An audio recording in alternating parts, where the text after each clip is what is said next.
I never believed in urban legends until last week when the old man at the corner store told me about the mirror that shows you the exact moment of your death.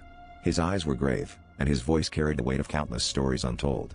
I shrugged it off as nonsense, just another ghost story to spook the unwary. But curiosity gnawed at me. What if it were true? That night, I found myself wandering down the dimly lit aisles of an antique shop, where dusty relics whispered secrets from the past.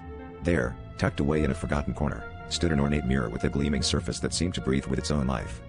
I hesitated, the air around me growing colder, as if the mirror were drawing me into its depths. Against my better judgment, I stepped closer, my reflection wavering like a distant memory.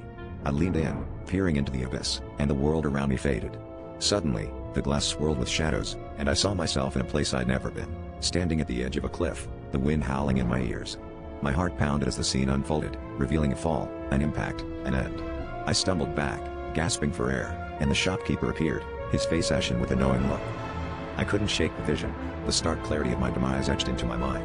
Days passed, each one a relentless march towards an uncertain fate. Every sound, every movement felt like a prelude to that final moment. I became obsessed, tracing the lines of my life to the cliff in the vision. Friends grew distant, their concern masked by my frantic ramblings. I sought solace in the old man at the corner store, desperate for answers, but he simply nodded, as if acknowledging a burden he too had once borne. The day finally came, a day like any other, yet heavy with foreboding. Drawn by an invisible thread, I found myself at the edge of the very cliff I had seen. The air was still, the world holding its breath. As I approached the precipice, I realized the truth. The mirror didn't show the future, it showed possibilities.